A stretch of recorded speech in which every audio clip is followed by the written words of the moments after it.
नमस्कार विद्यार्थी मित्रांनो, मी बनकर विपी,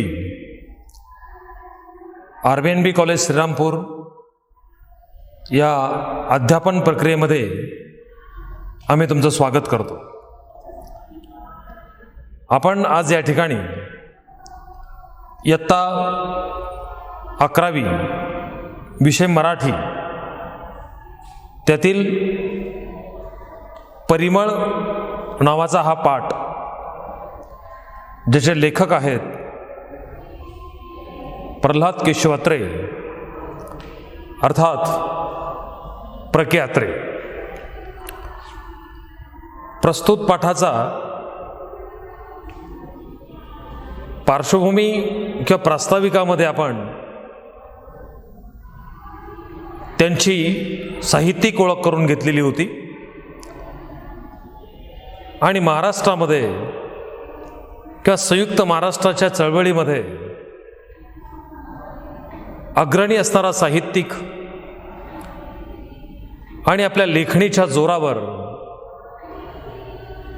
मनपरिवर्तन करणारा अतिशय हजरजबाबी व्यक्ती म्हणून महाराष्ट्रामध्ये त्यांची ओळख आहे. प्रस्तुत पाठामधून बहिणाबाईंची गाणी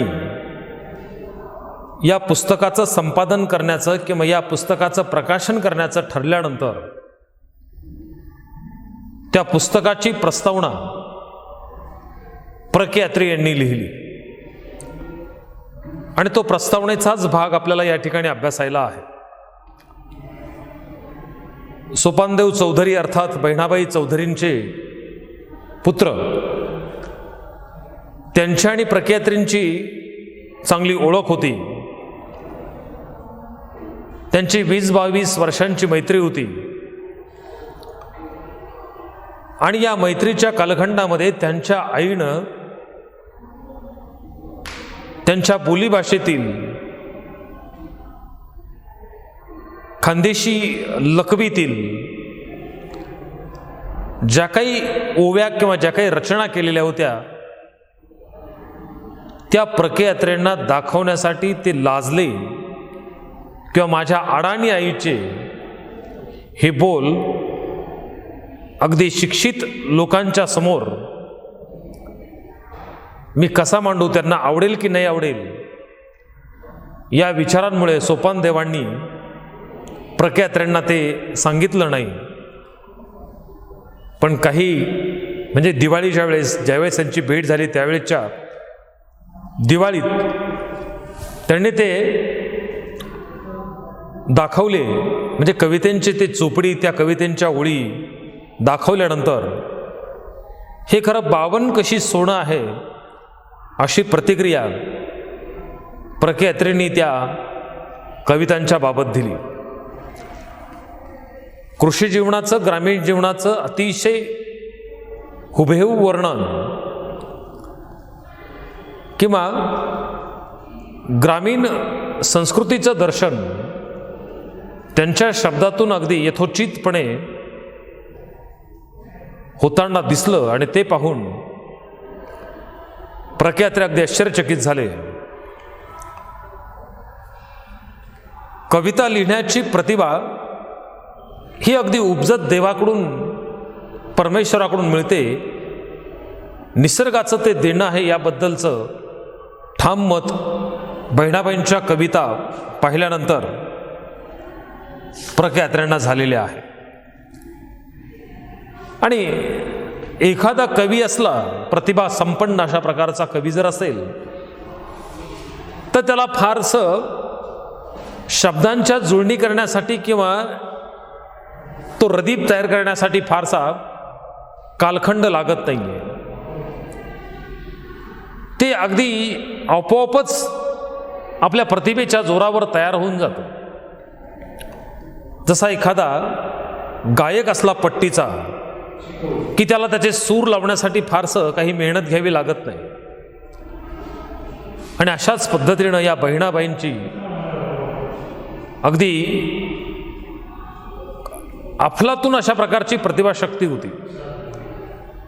आणि म्हणून शाळेचं कधी तोंड पाहिलेलं नाही, लिहिता येत नाही, वाचता येत नाही, आपल्या गावातीलच मंदिरांना शाळा समजलं आणि रोजची शेतातली आणि घरातली काम करता करता ही अपडिक असणारी स्त्री आपल्या सांसारिक कर्तव्याच्या आणि कामाच्या वेळांचं नियोजन करत, ते काम करत करत जे जे काही सुचलं ते सगळंच्या सगळं अगदी शब्दबद्ध केलेलं आपल्याला दिसतं. आणि या बहिणाबाईंची जी काही प्रतिभा होती ती आगळी वेगळीच होती. जसं एखादा शेतकरी शेतामध्ये बीज पेरल्यानंतर त्या मातीला आई समजणं, त्या बीजाला त्या मातेचं लेकरू समजणं आणि कुशीमध्ये घेऊन ती माती, ती धरणी माय आपल्या बालकाला घेऊन झोपली, म्हणजे शेतकऱ्यांनी पेरणी केल्यानंतरचं हे बहिणाबाईचं निरीक्षण आहे. पहा, स्वतःच्या वैधव्याचं वर्णन सुद्धा कवितेच्या माध्यमातून अतिशय सुरेख शब्दामध्ये बहिणाबाईंनी केलंय. जात्याचं वर्णन, त्यातून गळणारी पिठी आणि त्यांच्या मनातील असणारं गीत कशा पद्धतीनं ओठावर येतं हे अतिशय मोकळ्या शब्दात, अगदी अंतर्मनातील शब्दातून या बहिणाबाईंनी प्रकट केलेलं आपल्याला दिसतं. आपल्या ग्रामीण भागातील स्त्रियांना स्वयंपाक करण्यासाठी चूल पेटवावी लागते आणि ही चूल पेटवण्यासाठी कधी कधी जे जळण असतं ते ओलं असतं, लवकर पेटत नाही, धूर येतो आणि धूर जास्त झाला की माणसाची दमछाक होते. आणि म्हणून बहिणाबाईंनी त्या संदर्भात लिहिलेल्या कविता किंवा त्या ओव्या किंवा ती रचना किती त्या घटनेला समर्पक आहेत ते पहा. पेट पेट धुक्के येला किती घिसी माझा जीव, अरे इस्तवाच्या धन्या कसं आलं तुला हिव. आणि इस्तवाला थंडी भरून आली ही कल्पना काय साधी नाही आहे. ही कल्पना फक्त कवीच, प्रतिभा संपन्नच कवी करू शकतो. आणि एकदा की चूल पेटली की संसाराचा तवा तापावा लागतो आणि संसाराचा तवा तापला की त्या संसाराचे चटके माणसाला बरोबर बसतात. आणि ते भाकरी भाजण्याच्या त्या घटनेवरून बहिणाबाईंनी आपल्यापर्यंत ते पोचवलेलं आहे. अगदी मस्त सुंदर पद्धतीनं पोचवलंय.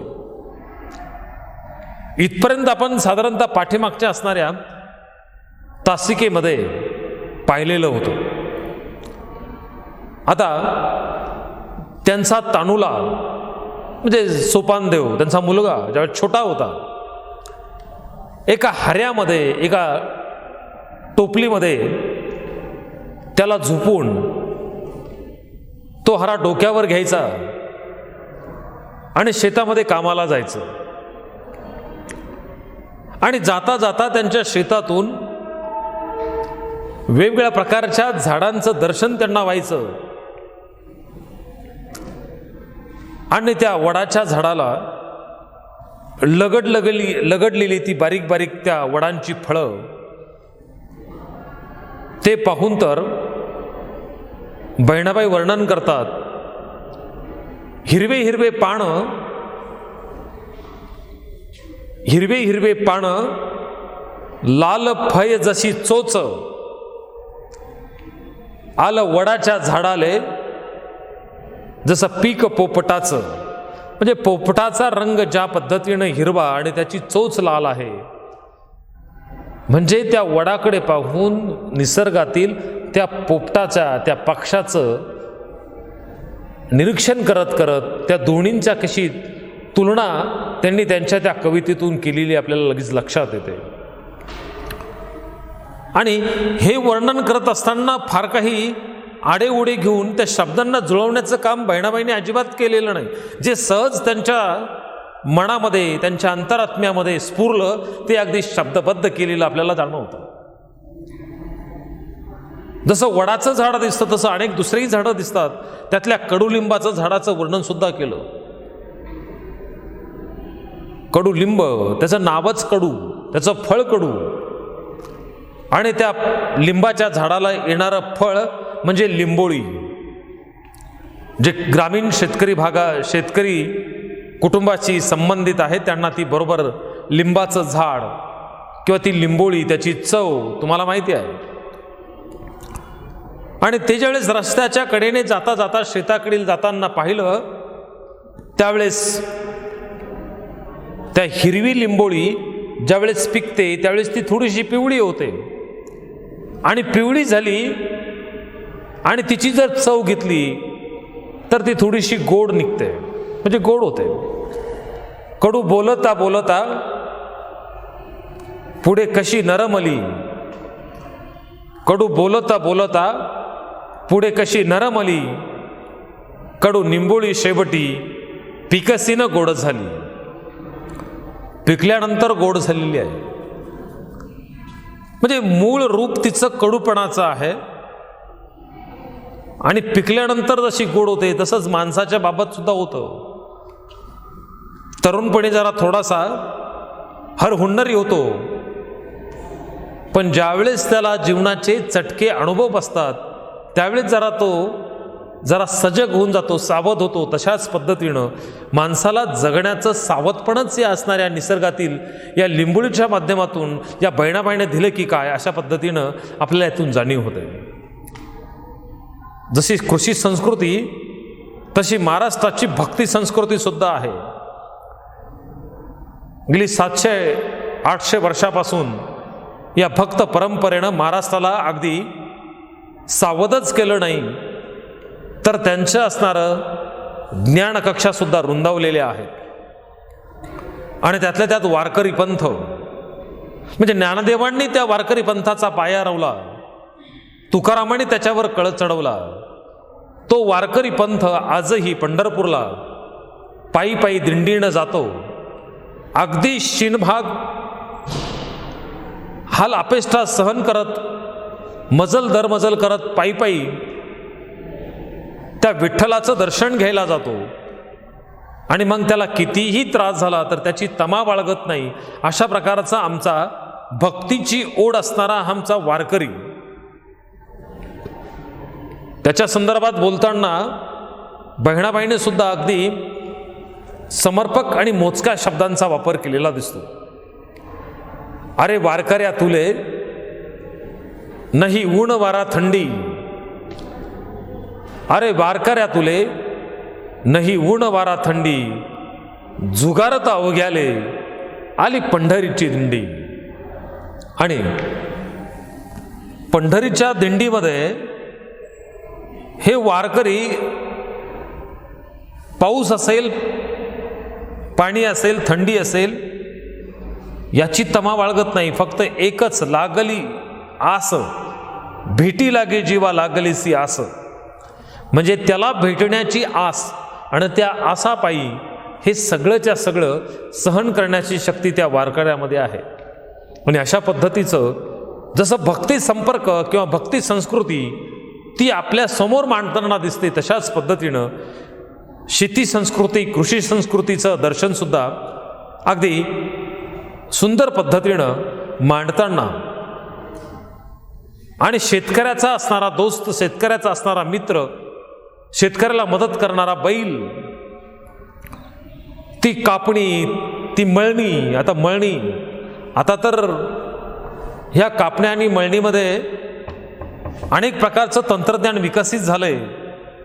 शेतकऱ्यांना कापणी आणि मळणी करण्याचं कष्ट जाता सध्याला पडत नाही, एवढं तंत्रज्ञान प्रगत झालेलं आहे. पण बहिणाबाईच्या काळामध्ये शेतामध्ये पेरणी केलेलं पीक ज्यावेळेस कापणीला यायचं त्यावेळेस खाली वाकून त्या पिकाचं बुंद्यापासून त्याला कापावं लागतं. आणि ते कापल्यावर त्याची मळणी करावी लागते. आणि हे फार कष्टाचं काम आहे. दिवसभर खाली वाकून ज्यावेळेस आपण मळणी करतो त्यावेळेस कंबर दुखून जातं.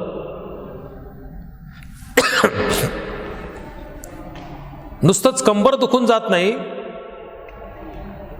मानपाट एक होऊन जाते. आणि ते सगळं सोंगून आणल्यानंतर आपल्या शेतातील जवळ कुठेतरी अंगण सारून घेतलेलं असतं, त्याच्यावरती कणसं टाकली जातात आणि त्यावरून त्या बैलाला फिरवलं जातं. बैलाच्या त्या पायानं ते कणसातून धान्य बाहेर पडतं आणि त्याला आपण मळणी असं म्हणतो. एक खुंटा टेकून त्याला दोर बांधला जातो, कासरा बांधला जातो आणि बैलाला त्या असणाऱ्या खुंट्याभोवती फिरवलं जातं, मळणीभोवती फिरवलं जातं. आणि ते सुद्धा लवकर लवकर कर अशी विनंती त्या बैलाला बहिणाबाईनं आपल्या कवितेतून केली. पाय उचल रे बैला, कर बापा आता घाई, चालू दे रे रगडणं तुझ्या पायाची पुण्याई. रगडणं म्हणजे मळणं, पायाने रगडायचं काम. बैल ज्यावेळेस आपला पाय टाकतो त्यावेळेस ते कणीस त्याच्या पायाखाली येतं आणि खाली आलं की त्या असणाऱ्या भोंडातून, त्या कणसाच्या असणाऱ्या याच्यातून तो दाणा बाहेर पडतो आणि अशा पद्धतीनं ते बैलाच्या पायानं रगडणं चाललेलं असतं आणि ती त्या बैलाच्या पायाची पुण्याई आहे. तसं पाहिलं तर आजही शेतकऱ्यांचं जीवन अगदी सुखकर आहे असं अजिबात म्हणता येणार नाही, कष्टमयच आहे. आणि शेतकरी अगदी काबाड कष्ट करून त्याचं अंगाचं अगदी हाडच होऊन जातात. शेतात काम करत करत त्याची हाडं मोडून जातात. आणि ज्यावेळेस त्या शेतकऱ्याचा अंत झाल्यानंतर समजा त्याची मरणाची राख त्या तापी माहीतच अर्थात तापी नदीमध्येच सोडावी लागणार आहे याची जाणीव बहिणाबाईला आहे. म्हणजे मृत्यू झाल्यानंतर त्याची राख होते आणि ती राख नदीत सोडली जाते. आज कितीही काबाड कष्ट करा, संसारासाठी काहीही करा, पण शेवटी तुमचा मृत्यू हे अटळ सत्य आहे याची सुद्धा जाणीव बहिणाबाईंनी करून दिलेली आहे. जो आपला महाराष्ट्रातला भोळा भाविक कष्टी जो शेतकरी आहे किंवा वारकरी पंथाचा कोणीतरी एखादा घटक आहे, तो ज्याप्रमाणे परमेश्वराच्या भेटीनंतर समाधानी होतो तशाच पद्धतीनं शेतकऱ्याच्या असणाऱ्या संसारामध्ये शेतकरी फारसा समाधानी असत नाही. आणि म्हणून त्या शेतकऱ्याला जर समाधान वाटायचं असेल तर त्याच्या असणाऱ्या शेतातलं पिकं चांगली आली पाहिजे. आणि हे साधं बाळबोध ज्ञान आपल्या शब्दाच्या माध्यमातून बहिणाबाई जिवंत करताना दिसतं. आणि शेतीशी निगडीत असणारा विचार हा बहिणाबाईच्या अगदी जवळचा, अगदी त्यांच्या घरातला विषय असं त्यांना वाटतं. म्हणजे सहज सुलभता, सुंदर अशा प्रकारची रचना, एवढंच बहिणाबाईच्या लेखनाचं वैशिष्ट्य नाही आहे. एक जीवनाकडे पाहण्याची दृष्टी आणि एक प्रभावी अशा प्रकारचं तत्वज्ञानाच्या माध्यमातून सगळ्या गोष्टी बहिणाबाईंनी आपल्या ओव्यातून, रचनेतून सांगितल्या. जणू एखाद्या प्रतिभावंत महाकवीला सुद्धा जाणवणार नाही अशा प्रकारचं बोधात्मक विचार कवितेतून साध्या शब्दात लोकांपर्यंत पोहोचवणं हा त्यांच्या कवितेचा खास विशेष आहे. आणि म्हणून त्या प्रत्येक कविता ज्या आहेत त्या एखाद्या सुभाषितासारख्या, एखाद्या म्हणीसारख्या वाटतात. तो एक सुंदर अशा प्रकारचा आविष्कार किंवा नवनिर्मिती म्हटलं तरी चालेल. कधी कधी त्यांच्या कवितेतून विरोध तयार होतो, उपरोध तयार होतो, पण तरी सुद्धा त्याला झालर मात्र काही विनोदाची देऊन तो उपरोध सांगायचा तर आहे, दाखवायचं तर आहे, पण जरा शीतल केलेला असतो. अशा पद्धतीनं त्यांच्या लेखनाचं खास बाब आपल्याला या ठिकाणी सांगता येईल. जसं मराठीमध्ये अनेक अजरामर होतील अशा प्रकारची सुभाषितं निर्माण झाली, तीच सुभाषितं बहिणाबाईंनी आपल्या असणाऱ्या काव्यातून जागोजागी अशी त्याची पेरणी केली किंवा विखुरलेली आहे असं वाटतं. कशाला काय म्हणू नये, हे काव्य तर सगळंच्या सगळं सुभाषितच आहे असं मला जाणवतं. ज्यातून कापूस येतो, त्या बोंडातून, कपाशीच्या बोंडातून कापूस येतो, त्या बोंडातून कापूसच आला नाही तर त्याला बोंड कशाला म्हणायचं. जर एखाद्या माणसाला एखादी रात्र भुकेली निजवत असेल तर तिला रात्र कसं म्हणायचं. जो दान देण्यासाठी आपला हात आखडता घेतो त्याला हात तरी कसं म्हणायचं. जो आपल्या प्रामाणिकपणाला, इमानाला विसरला त्याला नेक तरी कसं म्हणायचं. जन्मदात्याला संकटात आणलं, जन्मदात्याला अडचणीत आणलं, त्याला लेख तरी कसं म्हणायचं. आणि ज्या भक्तीमध्ये भाव नाही, ज्या मध्ये भाव नाही त्याला भक्ती तरी कसं म्हणायचं. ज्याच्यामध्ये चेव नाही त्याला शक्ती तरी कसं म्हणायचं. आणि अशा प्रकारची सुभाषितं, अशा प्रकारची असणारी विचार बहिणाबाईनं आपल्या असणाऱ्या कवितेच्या माध्यमातून अगदी दैदिप्यमान, प्रकाशमान होणारी अशा प्रकारची सुभाषितं माणसाच्या दैनंदिन जीवनामध्ये घडलेल्या घटनांच्या माध्यमातून एखाद्या महाकवीला शोभेल अशा प्रकारची रचना या बहिणाबाईनं या आपल्या ओव्यातून अगदी अशिक्षित असणाऱ्या बाईनं संपूर्ण महाराष्ट्राला नाही तर संपूर्ण जगाला करून दिली. आता मन तर न उलगडणारा कोड आहे, मानसशास्त्र त्याचा अभ्यास करतं. बहिणाबाईनेही त्याचा बारकावेडा अभ्यास केलेला आहे. त्या मनाबद्दल बोलताना म्हणतात, म्हण पाखरू पाखरू त्याची काय सांगू मात, आता होतो भईवर गेलं गेलं आभायात. तर अशा पद्धतीनं भाषेचा, सुभाषिताचा, विचाराचा, संस्कृतीचा, ग्रामीण दर्शनाचा हृदय संगम अशा प्रकारचं दर्शन त्यांच्या असणाऱ्या कवितेतून आपल्याला पाहायला मिळतं.